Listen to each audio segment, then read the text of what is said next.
Edem Wosornu, Director of Advocacy and Operations Division, Office for the Coordination of Humanitarian Affairs and Emergency Relief. Welcome to Al-Arabiya. Thank you very much. Thank you for having me as always. It's a pleasure. I'd like to start by asking you to give us a quick overview of the humanitarian situation in Sudan, which is described now as the worst humanitarian crisis in the world.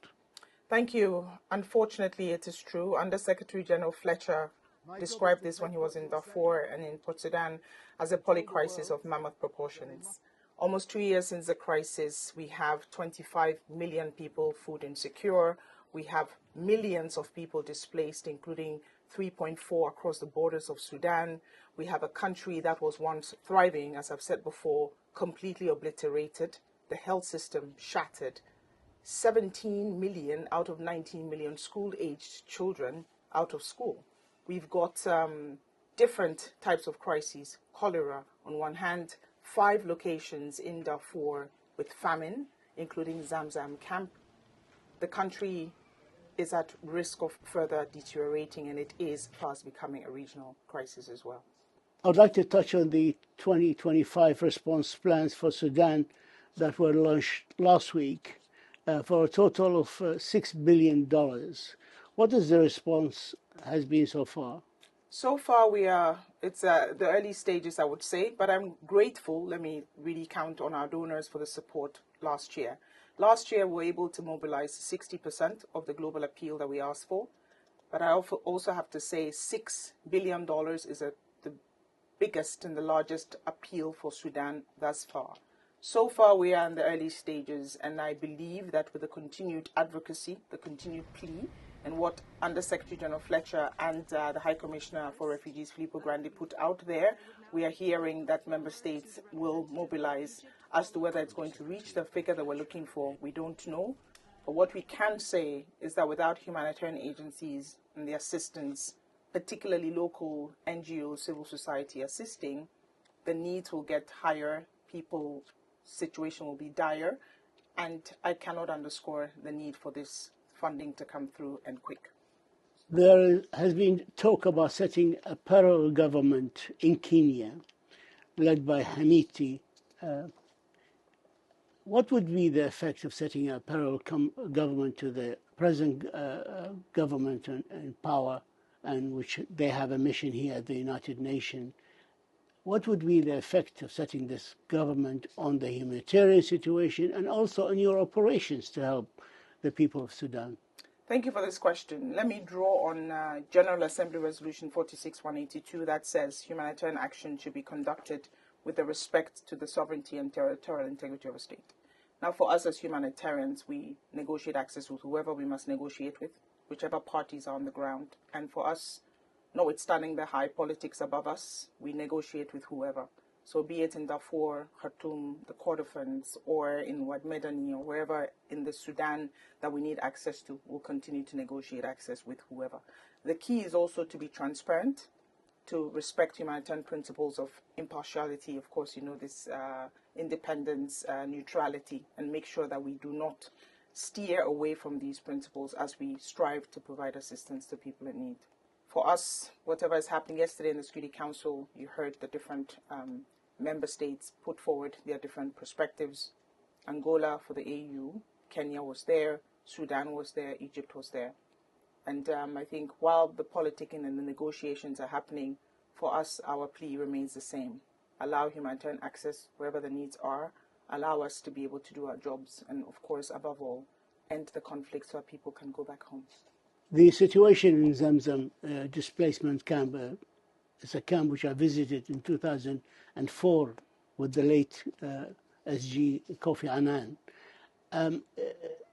Now it's official by the World Food Programme and the United Nations that famine has been confirmed, and that recently violence has increased, and Doctors Without Borders has withdrawn. The World Food Programme has suspended its operations. What will happen to these people? How can you help them? People will die. People will die if we're not able to resume our activities. Médecins Sans Frontières indeed state throughout the difficult times, World Food Programme and their partners were able to assist several NGOs who have been in Darfur. Indeed, as you recall, 2004, I was in Darfur where I started my career, and the people of Darfur deserve better. What we've advocated for is the cessation of hostilities. You cannot, it is not allowed that camps are being bombarded. Zamzam camp, where they are at the start of the war, 800,000 people. Some have fled and some chose to stay. It is their home. Let me call on all parties to conflict that to stop the aerial bombardments of these civilians, to stop to allow them to move freely. The consequences of the hostilities in Zamzam are dire. I think the High Commissioner for Human Rights has issued a statement. Different, UN high-level officials have issued statements about the need to ensure that protection of civilians is paramount. What you ask is clear. If we don't resume activities and assist people, there will be massive loss of life already happening. Let me say one more thing to our audience. Before famine is declared, we've gone through IPC phase 1, 2, 3, 4, 5. By the time we get to 5, people are already dying. And so while people then get bogged down on the famine word, because it's been disputed in certain parts, we are just saying that let us assist people. Health facilities need to be resumed. Food assistance needs to continue. And people of Zamzam and, of course, Sudan deserve better. Some members of the Security Council, when you gave your briefing on the humanitarian situation in Sudan, called for a ceasefire, a truce, during the holy month of Ramadan. Are you hopeful that this call will be heeded? Good question. Last year, the call was also made during Ramadan for cessation of hostilities. It did not last. The Security Council has negotiated Security Council Resolution 2736, asking for a cessation of hostilities. It's shaky. We plead to all member states who have influence on the warring parties to really come to the table and negotiate access. This is one of our negotiate a ceasefire. This is one of our biggest asks. We have to remain hopeful for the people of Sudan. For when we lose hope, we lose everything. Do you think the call for setting up a verification and oversight mechanism by the Security Council could work to quell the violence in Sudan? I think at this point, anything that the politics and the security arm of the UN calls for, we welcome. I'd also like to say that we are grateful for the continuous opening or renewal of the border crossing from Adre. Let me take the opportunity to also ask that we get as much assistance cross-line and open as much access as possible, while also negotiating the ceasefire from those who have to do that. We understand there's about 2.1 million displaced people and refugees have already returned to Sudan. Why are they returning to Sudan? Are they being treated badly in neighboring countries which is giving them refuge? I don't understand. Having lived in Sudan for 3 years, the people of Sudan are very proud of their country. Sudan, let's not forget, was once the breadbasket of the Horn. And people want to go home. I think every single refugee I've met in the last 24 years in my job has always said, I want to go home if I could. So I think people are hopeful that things will be, there's nothing like home. I think the neighboring governments have been really generous. Chad, Egypt, South Sudan are the 3 largest recipients of refugees from Sudan. And I think our partners have reported and have indeed been to Chad and Egypt and have seen firsthand the support that these member states have given. I understand the same of the South Sudanese as well. So I think people returning home is a sign of hope, is a sign that they really want to go back home to what they left behind. I will tell a story I'll never forget. A child and 17-year-old girl called Faraola from Khartoum, and she was sleeping on the floor in a tent in Port Sudan. They came from a lively and rich neighborhood of Omdurman. When I asked her mother, why didn't you leave?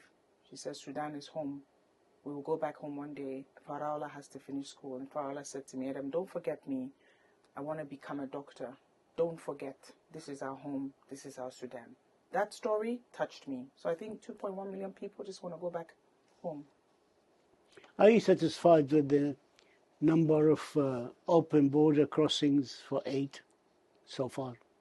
So far, we need everything that we can get, right? So ADRA is not, it's a good thing. It's not enough.